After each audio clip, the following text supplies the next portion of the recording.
شرمنده کردن جزا دادن نیست.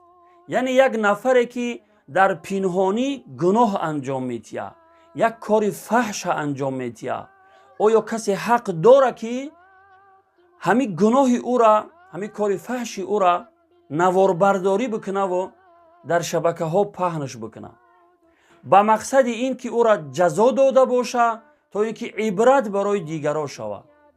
آیا جزا دادن از جانب شریعت به همین طریق جایز است؟ یعنی او را شرمنده کنیم، گناه پنهانی او را آشکار بکنیم؟ نه، البته این از جمله گناهان کبیره هسته که این جاهلان نمیفهمند. خدای نخواسته اگر یک دعوتگر و نصیحتگر برویه و همین خیل بفهمانه که این نشر فحشا نکنه، کار حرام پهن نکنه، گناهی که در پنهانی انجام دادگیه و خداوند او را ستر کردگیه، شما او را آشکار نکنه. این قدر ولوله را میخیزونن، این قدر دشنام و حقارت هایی میکنن که میگن تو ملا هم نیستی، تو از جانب همین فاسقا و فاجرا طرفداری میکنی. من طرفداری کار فحشا را نمیکنم. من از جانب پروردگار، از جانب پیامبر، از جانب دین پروردگار هر چیزی که باشه او را من بیان میکنم.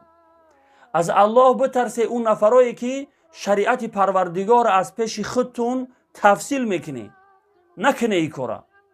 شما خاک از تراب فر نمیکنی، دستی راستتون از دستی چپتون فر نمیکنی، خودتون در گناه های کبیره مبتلا هسته، ولی همین که یک اهل علم، یک دعوتگر و نصیحتگر یک امور دینی را بیان بکنه که موافق طبیعت شما نباشه، شما ولوله را میخیزانه. من برای شما یک سوال میتیم، اگر مرد باشه همین سوال من جواب بتیه. پیامبر خدا صلی الله علیه و سلم میفرماید که من ستر مسلما ستره الله یوم القیامه. هر کسی در دنیا یک مسلمانی را گناهش ستر کرد، خداوند در روز قیامت گناه های او را ستر میکنه. یعنی همین معنای حدیث چی میشوه؟ یک نفری که گناه انجام داد و کسی از او آگاه نشد و فقط تو آگاه شدی. پیامبر خدا صلی الله علیه و سلم میگه که هر کسی مسلمانی را همین گناهش ستر بکنه، خداوند در روز قیامت گناه های را ستر میکنه. پس معنای حدیث چی میشوه؟ بلال بن سعد که از جمله تابعین بزرگای میفرماید اگر گناه پنهانی انجام شوه فقط همون صاحب خودش ضرر میرسونه. یعنی بلای خدا بیایه بر سر همون نفر، بر همون سر یک نفر میبیه، همون نفری که در پنهانی گناه انجام داد. ولی اگر گناه آشکار شد، چطوره که شما آشکارش کرده، نواربرداری کرده، در شبکه ها پهنش کرده، وقتی گناه آشکار شد و او را تغییر داده نشوه، عذاب خدا که بیایه همه را فرا میگیره. پس شما چیکار میکنید با این نوارهاش پهن کردن؟ شما نوارهاش پهن کرده، او را شرمنده کرده، جزا نداده، منکر را تغییر نداده شما. پس انتظار شوه که عذاب پروردگار که اومد همه را فرا میگیره. شما فقط شرمنده کرده، او گناه تغییر نداده شما. پس میدونه که شما چیکار کرده ایسته. خواهش میکنم اون نفرایی که شریعت پروردگار را نمیفهمه، در عمر سرتون یگان کتاب دینی خوندگی نیسته، در شریعت پروردگار گپ نزنه.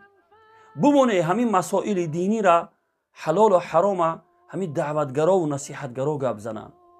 شما نماز قضا میکنی، من باوری دارم که شما هم در گناه های کبیره مبتلا هستی، ولی میبینید دعوتگرا و نصیحتگرا را اعتراض میکنه که شما گویا این که ما نعوذ بالله طرفداری همین دیوسا و همین فاحشه ها را میکنیم. پناه به خداوند. من بیزارم از همین خیل نفرایی که همین خیل کارهای فحش انجام میدین. من چی را میخواهم بیان بکنم؟ شما نشر فحشا نکنید. وقتی که همین دخترها همین کارهای فحشه که نوارهاشون شما پهن میکنه، وقتی که بسیار دیدن پس دیگه چشماشون عادت میکنه. این خیل کارهای فحش برای این خیل زنها و نسل جوان دیگه یک کار عادی و معمولی می نماید. پس شما با این نشر فحشا چیکار کرده؟ جرأت نسل جوان زیادتر کرده برای انجام دادن همین خیل کارهای فحش. از الله بترسه این نفرایی که همین خیل کارهای پنهانی مردم نوار برداری میکنه و پهن میکنه. از الله بترسه. نشوه همون روزی که عذاب پروردگار بیاید و همه را فرا بگیره.